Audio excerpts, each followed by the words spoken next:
Basement Chapter 2. I was about halfway done with the back wall, about an hour later, when I heard the door to the basement open. I turned around to see who it was. Bob stood at the top of the stairs, looking down at my work. "I see you already got started. That's good. I was just coming by to check on you before I headed out. I got a large order to take care of across town and won't be back till the end of the day. I will catch up with you tomorrow. Is that okay?" "It'll be fine," I said.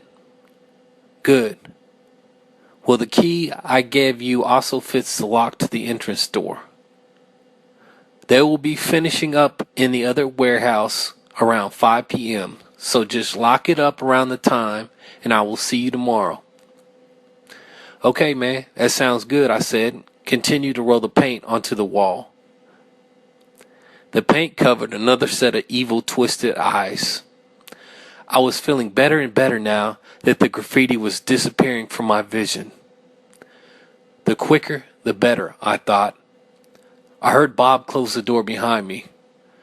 I worked quietly through the remaining hours of the day. I had finished up painting over about 75% of the graffiti when I looked at my watch. 4:45 p.m.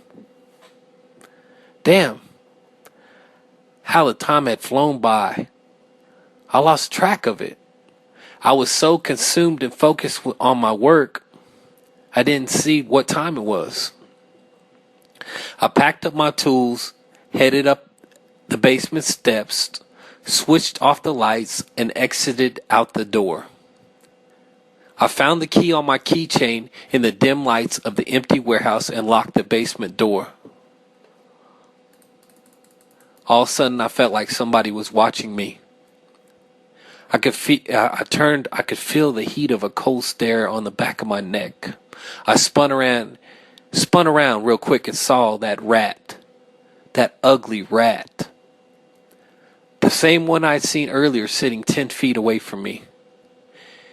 It lifted its nose in the air and sniffed at me. "Get out of here," I yelled. Startled by my loud yell, it looked at me and ran. It scampered into the hole that it came from, its ugly pink hairless tail twisting in the air outside the hole for a second, then it disappeared. Rat poison, I thought. I could bring some rat poison tomorrow. Normally I stick to my own business, but there was something about that rat. Something I didn't like. I hated it. I hated its beady eyes looking at me. I wanted it dead. I wanted to kill it. "I'll take care of you tomorrow," I spoke into the darkness. It was still spooky hearing my voice echo off the walls of the empty warehouse.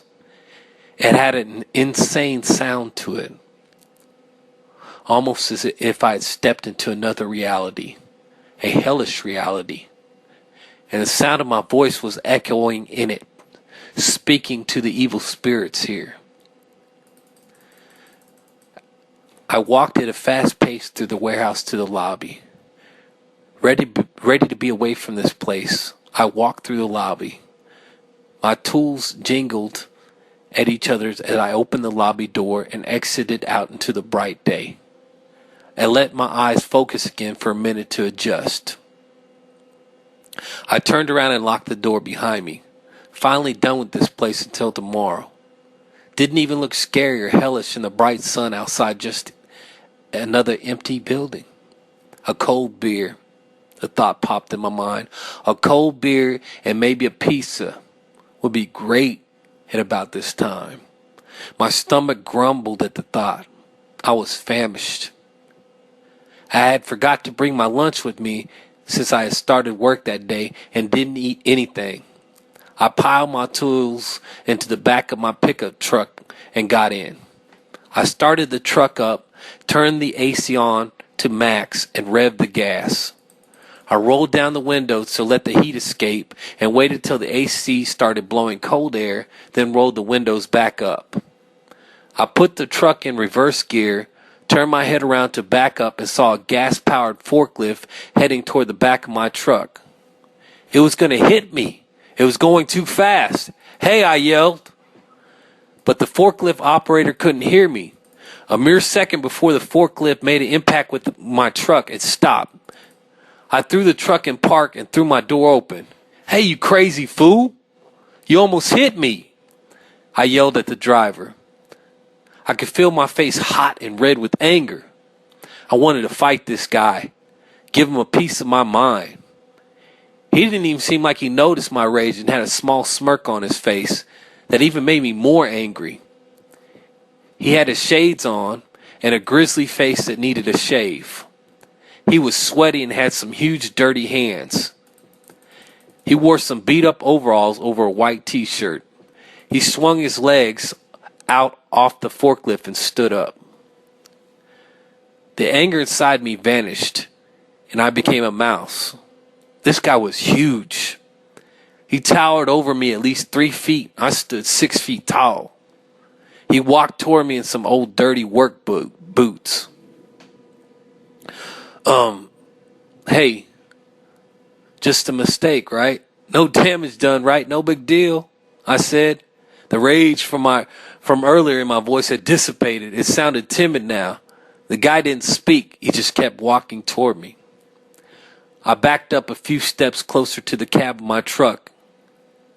If I was going to get attacked, jumping into my truck and slamming the door seemed like the closest escape route. He stopped a few feet from me and just looked at me up and down. I waited for him to speak. It seemed like minutes had gone by. "So, we good? If you could just move your forklift, I will be out." "You're the new guy they hired to paint the inside of that warehouse, right?" He finally spoke. He had a deep country voice. "Yeah," I answered. "What they got inside of there?" he asked. He scratched at his head. Nothing." "Why you ask?" He ignored my question. "You sure they got nothing in there?" he asked again. "Yeah, I'm sure. Why you keep asking me that?" "Oh, nothing," he said and pulled out a crumbled pack of Marlboro cigarettes. He pulled one out of the pack with his mouth and put the pack back in his pocket. He pulled out a Zippo lighter and flicked it open. He lit his cigarette and took a few puffs on it. "I was just wondering," "Excuse me, damn thing's gonna kill me someday. I'm Ernie." He extended a huge, dirty, oily hand for a shake. I didn't want to shake his hand, but I didn't want to offend him, so I shook it. When I tried to release from his hand, he squeezed my hand tight. "Hey! You wouldn't be lying to me now." His eyes looked dead into mine. Cigarette smoke came out through his lips and floated away above his head. "Look, I told you, no! Now let go!" He let go of my hand fast. I stumbled backward a few steps. I wasn't expecting him to let go so fast. "Man, sorry. I had to make sure. Didn't want anything to happen to you," he said, and turned back to walk to his forklift. Yeah, whatever, I thought. This guy's a few beers short of a six-pack, but curiosity overcame my mind. "Hey, I answered your question. Why don't you answer mine?" I asked. He turned around and faced me again. "Huh? What question?" "I asked you, why did you ask me if there was something inside that warehouse?" "Oh, well, probably nothing. I just wanted to know because the last 2 guys Bob hired to do the paint job never came back after the first day. I thought maybe they got something inside that warehouse that they don't want anybody to know about." "The last 2 guys?" I asked. "Well, yeah, sure." "What, you thought you were the first guy Bob hired to do the job?" he said, and let out a little laugh. "The first guy that came, I think his name was George. I remember him good because he had some wild red hair. He went in with Bob the first day he got here and came running outside screaming and babbling nonsense for 10 minutes after he had gone in. He ran around the yard like some wild hyena, then took off down the road. He left his vehicle parked right over there and never came back for it. Guess it didn't matter though, since the police found his body about 3 miles in a highway ditch that next day. Damn crazy fool probably ran out into the highway and got hit. Bob had his truck towed away 2 days after that. That's the darnest thing. I never seen anything like that in my life. Well, you can imagine the talk around the workplace. Bob was tight-lipped and wouldn't answer any question when we asked him. Just told us none of our business and keep doing our jobs. Well, what happened to that second guy? I asked. He came here, I said, about a month before you showed up. Nice fella, always smiling and greeting everybody. He stayed on the job for about 3 days. Then on the 4th day, he was a no-show. Nobody saw him around here again. 2 weeks went by after that. Then Johnny said saw something on the news at night.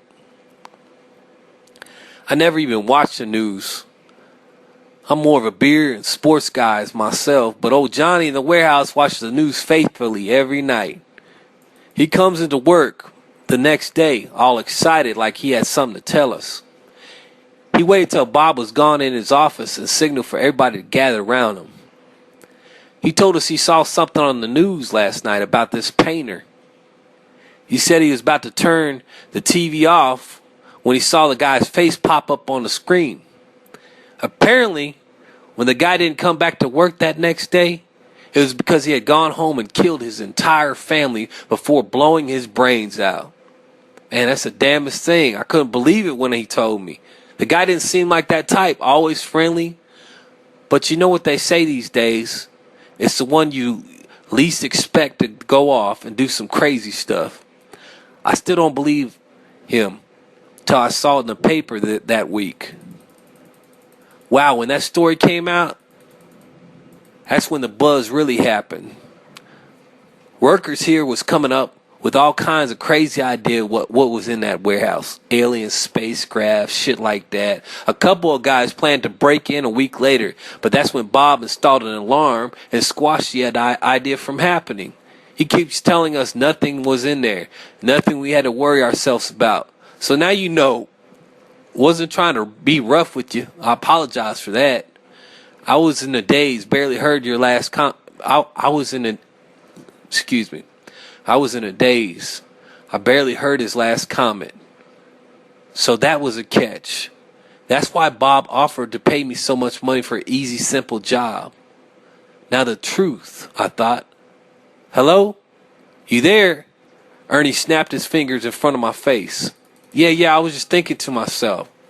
Don't you go flaking out like those other two. You seem like a pretty okay guy. If you needed to talk about anything, let me know. Well, I'm off. I'll see you tomorrow, Ernie said. Turned and walked back to his forklift. He backed it away from the rear of the truck. I could hear the familiar beep, beep, beep sound that machinery makes when you put it into reverse gear. I was still thinking, what if I lose it? What if I go crazy? I already felt like I was losing it earlier, right? What if I snapped and lost my sanity? A cold hand of fear and panic began to touch my spine again. Get a hold of yourself. You're too strong to lose your mind. Just bad nerves because of the change. A new job, a new environment, and it don't help hearing those spook stories told me.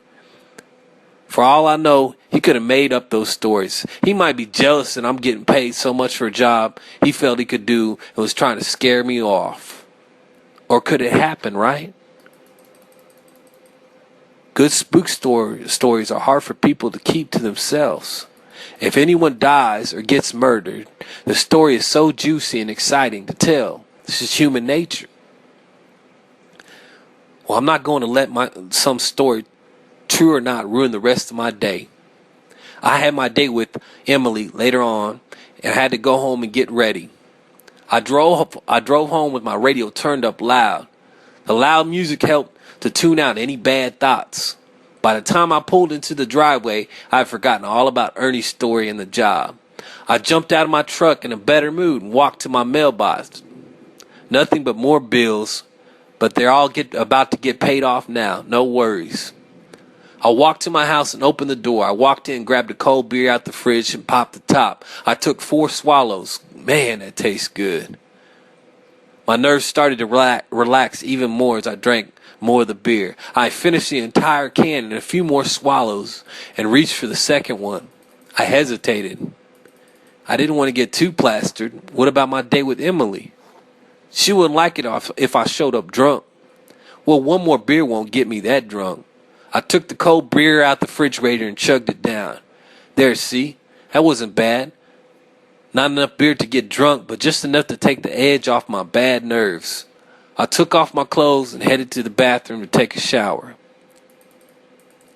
20 minutes later, when I was getting out of the shower, my phone rang. I grabbed a towel and wrapped it around my waist. I answered the phone on the 4th ring. It was Emily. I kind of had a feeling it was her before I even picked it up. Kind of a telephone intuition power. I remember reading about that somewhere. I don't remember where. Hey, Sam, baby. You didn't forget our date tonight.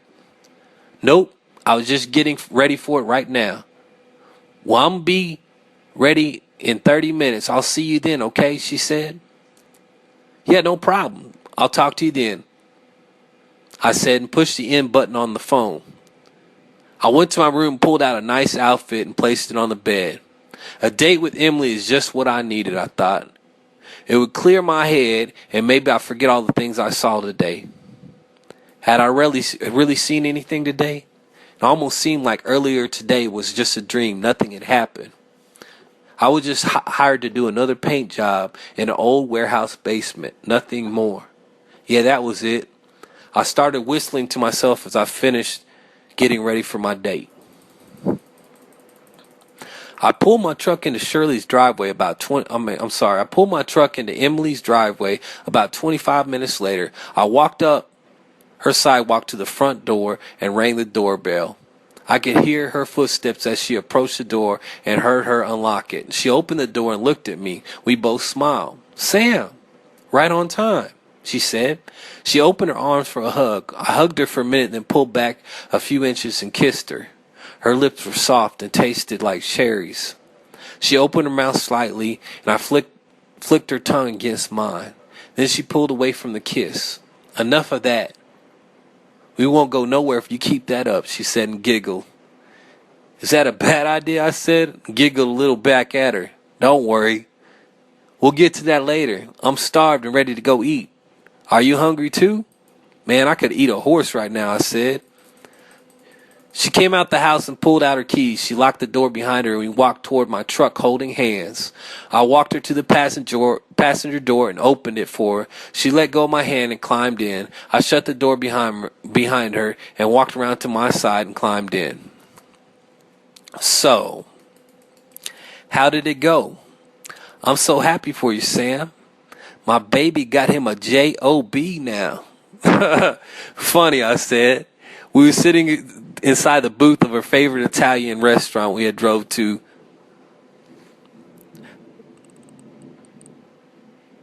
I'm sorry, I should have told you that was the next chapter. So the next chapter starts off as, Sam and Emily at the Italian restaurant. I got to clean this stuff up and edited all this yet. Chapter 3. Okay. She loved Italian food and she was still skimming the menu while she was talking. I don't know why she even looks at the menu anyway, since she orders the same food every time we come here. I like trying new things and will try different dishes every now and then on the menu, but Emily, nope, no sir. Same dish every time for her. But it still was kind of cute in a way watching her pretty eyes look up and down the menu, knowing she was going to pick the same thing. She liked to pretend and imagine she was unpredictable, different and mysterious, but at the end of the day, same old Emily. But that's what I loved about her. She put the menu down and the waiter walked over. Are we ready to order? He said with a smile. He was a young waiter, hardly 25, if I could guess, probably working his way through college, I thought. He didn't want to be stuck doing this job at 50. I don't think anybody would. Wait a minute. I was busy judging him so hard like most people do, and I realized in that moment I shouldn't be. My life wasn't that great either. I wish I wasn't in the spot I'm in, struggling to find jobs here and there, and thinking about his life is not great doing is not great doing a waiter's job. I was thinking about these things so deeply I didn't even hear Emily finish placing her order and saying my name. I had tuned her out. Tuned her and the waiter out. Sam, are you listening? Yeah. I'm sorry. Did you order already? Yeah. You were not listening? She giggled. Okay, I'll have spaghetti and meatballs with a lot of bread on the side, I said. The waiter wrote down my order, and that will be all. Oh, what the heck? Let me get a bottle of some of your best wine as well. Sam? Are you sure you want to order that? What you mean? We are celebrating. I got a new job, remember? Oh, okay, I guess. The waiter took both menus and walked back toward the kitchen. Sam, I don't think you should order that. I mean, you just started this job and you might need to budget that money. It might be a while before you get another job, you know? I know, but relax, Emily, I said and took hold of her hand. I have a feeling that everything is about to work out just fine. After this job, I just feel like a lot of opportunities will open up for me. I don't know how to describe it, but I feel like things are going to change. Well, I hope so. You know, I love you, Sam, she said. I love you too, Emily. I think you're crazy to stick with me through all my financial struggles. That's how I know you're a right woman for me. You never gave up on me through the bad times and through the good. And one day, when I get a permanent position doing work for a big company, I think we can be together. You know, marriage. I just want to make sure I can provide for not just myself, but you as well. You mean so much to me. She was blushing and smiling at me. It meant so much to her to hear me speaking from the heart. But I meant every word I said. This woman, Emily, did mean so much to me. I didn't want to lose her, and I would do anything to keep her in my life. We made small talk as we waited for the food. 20 minutes later, the food arrived at our table, steamingly hot. The food was so good. Maybe it was a long day at work that made it taste so good. Man, I was starving. I ate so much food, it felt like my belt was about to burst from my pants. Emily didn't hold back either. She ate a lot and finished almost all her plate of chicken Alfredo. I washed down the last part of my plate with the fine wine he had brought us up with the meal. Uh-oh, I felt a burp coming up. I had to stop it. It would be so rude if I belched out hot air with the smell of spaghetti and garlic bread onto Emily's face. I swallowed the burp back down my throat, hoping she didn't notice the gesture. She was too busy finishing her plate, and I didn't see the gesture. Man, that was so good. I swear, Mario's restaurant has the best chicken Alfredo here in the town, probably the whole country, she said. Don't get too full. You'll have no room for dessert, I said. I already think I don't have any room. I let out a little laugh. Yeah, me too. We both laughed. She pushed her plate away from her. The waiter must have seen her gesture from the corner of... Hold on.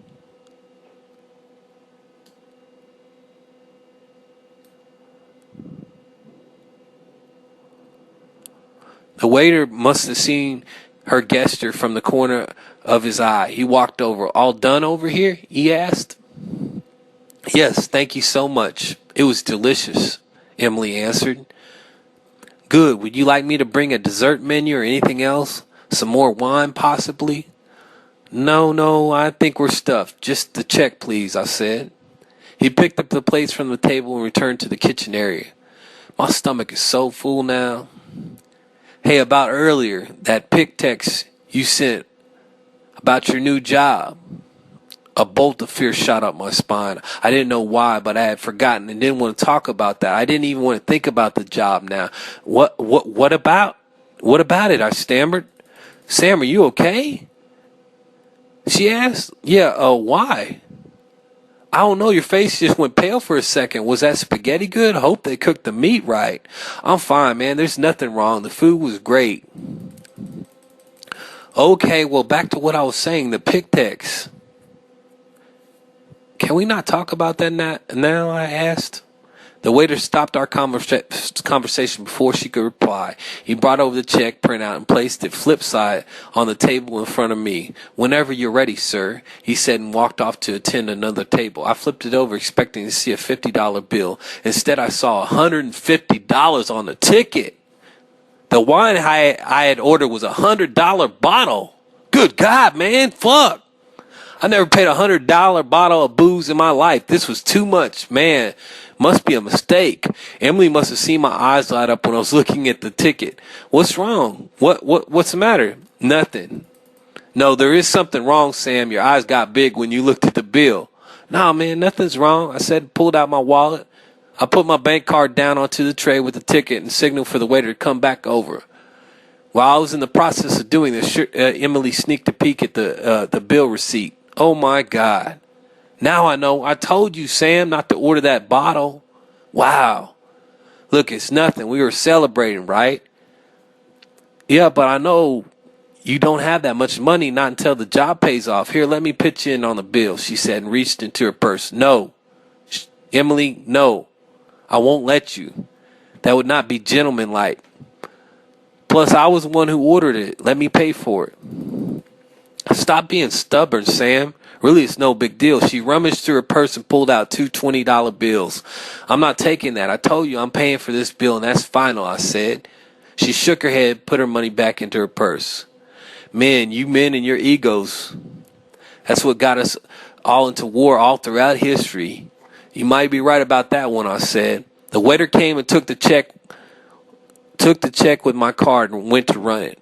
I was hoping and praying I had enough money on that account for that damage. It would be so embarrassing if I didn't. We sat there for a minute in silence when he returned. The card had cleared, thank God. And he had a pen and a paper slip for me to sign. I signed it, gave him a $10 tip, the highest tip I ever paid in my life. But I thought it'd be right I thought it wouldn't be right giving him a small tip on a $150 bill. It was 10% or was it 15%? Oh well, doesn't matter. We slid out the booth and exited the restaurant. I walked with my arm resting on around her shoulder toward my pickup truck. She spoke. Earlier, when I bought up that Pictex deal, I didn't know why you looked upset. Oh, I thought we wasn't gonna talk about that. I know, but it's been bugging me, kind of eating away at me, she said. Well, I don't know why. It was just a pic of the job I was doing. I should have sent another one and showed you how much work I did. I covered at least near almost 3/4 of the wall with new paint today. That's good, Sam, but I was trying to tell you, is that the text? Well, the picture was blurry. I couldn't see the images real clear. Were you shaking the camera when you took it? What? No, I was standing still and holding the phone right. That's not all, though. I had saved that picture, and here's the weirdest part, the thing that keeps bugging me. I stopped for a second, turned to her, and asked, what? I don't know how to say this. You might think it's silly or tripping or something, she said. Emily, I'm not going to say nothing, just tell me. Well, at first, when you sent the picture earlier that day, it was blurry. But then when I looked at it later on, well, the picture was clear. I started laughing. It's not funny, Sam. I'm being serious. You must be joking. Come on, Emily. Pictures don't change like that, at least not in this reality. I laughed a little more. Fine, go on then. Laugh at me. Never mind. I said anything about it. But what? I asked. Well, when I got to see the picture, when it was clear, Sam, the artwork was incredible. There's no way some stoned out teenagers did that. Now you're doing it again. Did they put something in your food or something, like some magic mushrooms or something? Look, I'm stop talking. Just take me home, she said, getting angry. I noticed her flushed face with anger. She was really seeming sincere, but I couldn't make myself believe her. Yes, the eyes and the job had bothered me, but I pushed that back into the back of my mind in a state of denial. Sometimes denial is the way a mind tries to deal with terror and unexplained unknown. I knew deep down that was what I was doing. I convinced myself that was nothing, just another paint job. Okay, I'm sorry, okay? You just sounded that believable right now. You're just not sounding that believable right now, I said to her. I knew if I didn't clean up this mess up, the night would be over. I would go home alone with no sex. Of course, I didn't want that. I didn't want her to know that was my intention. You're just saying that because I'm mad now, she said with a pouty face. I stopped her from walking, looking dead in her eyes, and lied. No, I'm serious. It was wrong of me to laugh at you. I'll listen to you. She searched my eyes for any indication I was lying. Man, she was smart. Please. I hope that was convincing enough. I saw her eyes turn from probing to acceptance. She had bought it. Man, ooh, that was a close one. I'm getting pretty good at this. I felt a tinge of guilt deep down. I hated lying to Emily. I loved her a lot, but if I hadn't, well, you know the rest. Okay, she smiled. I was so excited about the photo, I sent it to a colleague of mine who specializes in art and photography. And you did what? Why did you? My voice was shocked. What's wrong with you? Why are you raising your voice? Emily, I sent that one picture just to you and asked you to keep it between us. Now somebody else knows about it. I trusted you. I know, Sam. I'm sorry. I feel kind of bad because I promised you. But that's before I saw how detailed and incredible the mural is. It's not a mural, damn it. My voice was angry now. It's just some kids who did graffiti. Look, Sam, I don't like your tone of voice with me. It's not just graffiti. It's too detailed to be just simple graffiti. Whatever. Look, I had a stressful day. I'm happy I found some work, but I don't care to talk about it. I said. What, Sam? I never seen you like this. Did the painting scare you or something? I mean, why you tripping? What, me scared? Never. I laughed, but it was a fake laugh and sounded hollow. Emily could tell it was a fake laugh too, and I saw concern in her eyes. Well, I'm not trying to ruin your night, and I'm glad you found some work. It's just sad, kind of a waste, that you have to paint over that artwork. I mean, it's very creepy and very dark. But still, I mean, the painting looks alive, and it's so detailed. I started looking angry again, and she sensed it. You're right, though.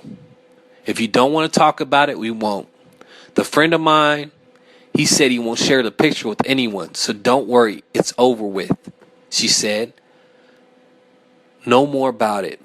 The rest of the night and discussed other things, but at certain times, even after we had made love, I could tell she wanted to talk about it, kind of could sense it pestering her mind like a small fork poking at it.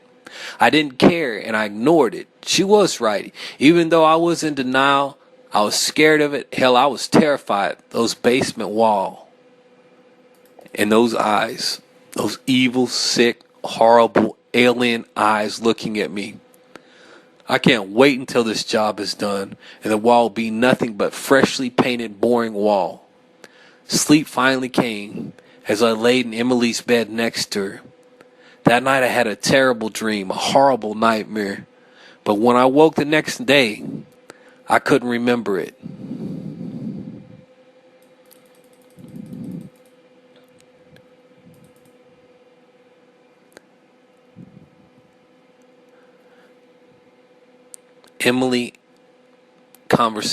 Next chapter, Emily and her colleague.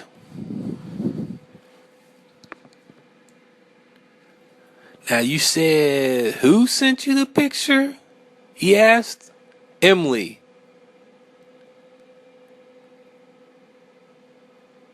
thought you was a friend of mine in college. Uh-huh.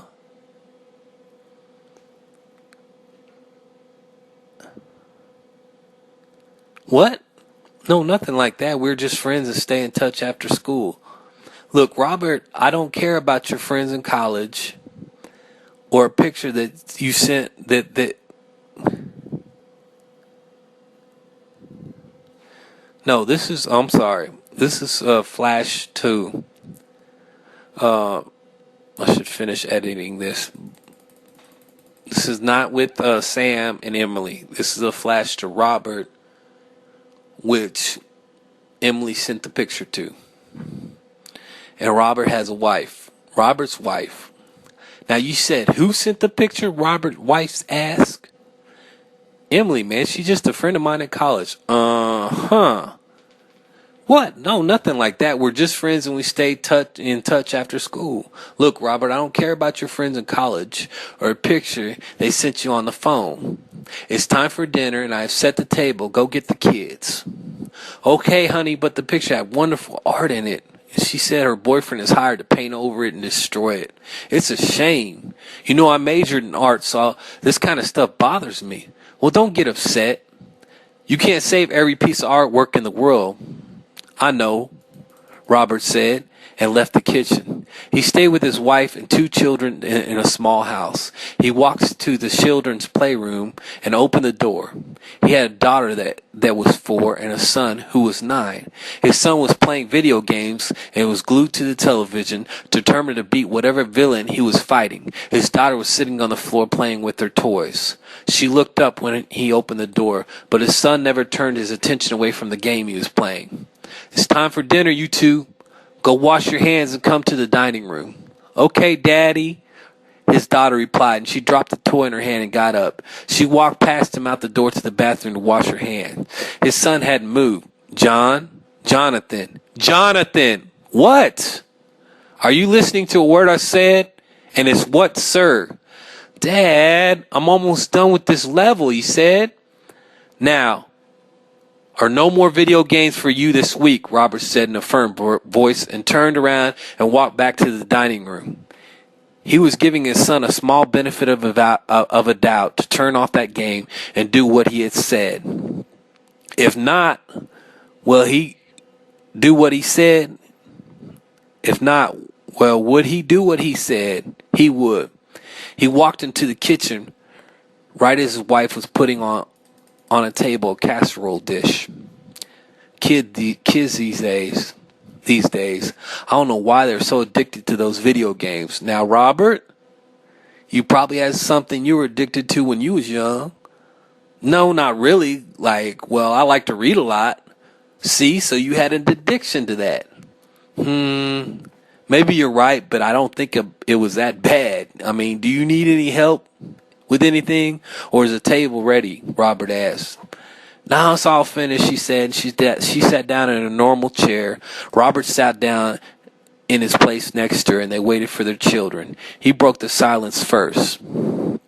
About that picture from that pic text that Emily sent me, I was talking about. Oh, you still on that? I don't even care no more, she said. Well, I gotta say, the artwork done in the picture, I mean, it was just a cell phone picture, but it was incredible and full of detail. What was it a picture of? It was a picture of a mural or a painting. It covered a huge wall and was made entirely of eyes and teeth. Wow, that sounds kind of creepy. Yeah, it was kind of scary, and just looking at it had sent a chill up my spine. But I gotta say, whoever was the artist must have spent hours on it. I mean, the detail he must have spent making sure every eye looked real and alive. It's breathtaking. It's almost as if the eyes are staring at you or through you. Come on, Robert. Seriously, she said. A small smirk was on her face. She wasn't believing him.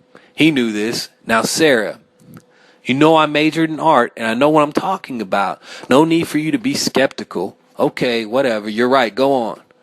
I think this art has to be way older than I can imagine. Maybe 15th century. I know, it's impossible, but I haven't seen something this detailed since some of the old painting of that era. Robert, how can some 15th century art appear on a modern day wall? And you said the picture was taken where? She said her boyfriend had taken it. He was paid to paint over it. It was called graffiti. Can you believe that? Graffiti? It was painted on the basement wall of an old warehouse. See, that's what I'm saying.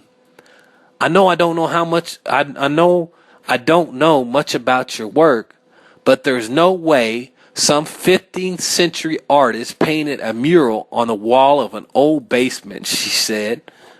I know that, Sarah, but I can't believe it myself. Robert said. Let's talk about it some other time. See, here comes the kids for dinner.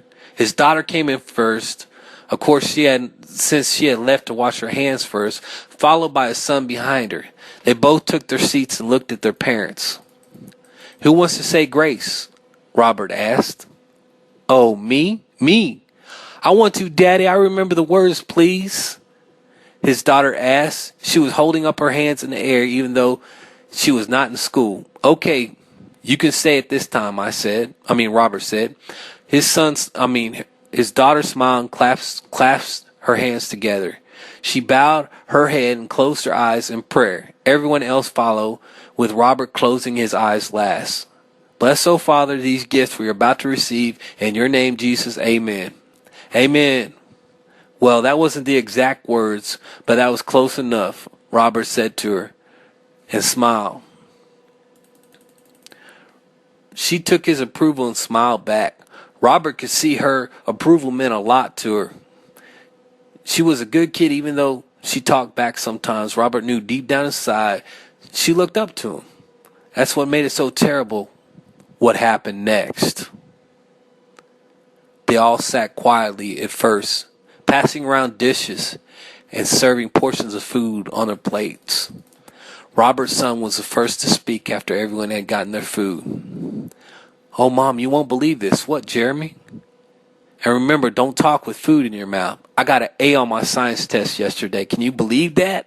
He said with excitement in his voice. That's good. I'm proud of you. You must have studied real hard. Because I remember your teacher had told me you were struggling in science, Sarah said and smiled at him. I did, Mom. I really did. I stayed up for 2 hours the other night studying my science book instead of playing my video games. That's so good, honey. Robert, aren't you proud of your son? Robert, what's the matter? Robert was staring at his food. A look of horror, sheer terror was on his face. It was as if he was looking at a ghost. His face had turned pale and white. He was frozen, couldn't respond to his wife even if he wanted to. What's wrong with him? What is he seeing? She thought as she followed his gaze. All she saw was a tuna casserole sitting on his plate with some fresh rolls and green beans. Robert, you're scaring the kids. Robert, say something. He heard her, but she was far, far away, and her voice was fading. He finally looked up from the food. His eyes were haunted, but it wasn't him. It wasn't Robert no more. It was just a shell of the man she loved. He looked like something strange, not the man she remembered. That scared her so much that the first time she had said I do to the man she had said she would love forever, she was afraid for her life and the life of her children. What she saw in his eyes was something she had never seen before, something evil. There was no love there, only death and darkness. The children sensed the change as well. Daddy? What's wrong, Daddy? His daughter asked. She was scared too. Her dad had never scared her, but this wasn't her dad sitting here no more. It looked like her dad, but it didn't feel like her dad. Daddy? I'm scared. Say something, Dad. His son said, echoing his sister. Robert never spoke. He pushed his chair back from the table and walked out the dining room toward the bedroom. Sarah wanted to get up. She wanted to follow him. She wanted to find out what was wrong, but she couldn't get up. She was still scared of what she had seen, the man she had loved. What had just happened? She sat there looking at her children. They looked back at her, fear in their eyes and concern. And a minute later, Bang! A gunshot with deafening roar came from their bedroom. She and her children screamed in shock. She jumped up from her chair and darted down the hallway toward the bedroom. Oh God, please, let him be okay, she thought. But she knew, she felt deep down inside that he wasn't okay. There was nothing was going to be okay from that day forward. Her intuition was right as she reached the bedroom and saw slumped on the floor in a pool of blood her husband with a shotgun barrel sticking in his mouth, the back of his head open with blood and gore splattered on the wall behind him. He had killed himself with his shotgun he had bought 5 years ago for home protection. She felt the world around her sway. Oh God, please don't faint. Please don't let the children see this. But it was too late. The dark spots grew into her vision, and she passed into the darkness. 10 minutes before, Robert had heard his son finishing saying grace and loading his plate up with his wife cooking. He was hungry and felt his saliva build up in his mouth, and he looked down at his food. My wife, Sarah, God, she looked good. She could cook good, he thought. He forgot about the pictures of the eyes he had seen earlier. All his mind was focused on was filling his stomach with some of his wife's good cooking. It smelled so good, and he knew it would taste just right. He reached for his fork, ready to scrape up some of the hot, tasty casserole into his mouth. He poked the fork into the casserole, and that's when he saw it. A single small eyeball buried inside the casserole on his plate. A eyeball. An eyeball? It can't be. I must be seeing things.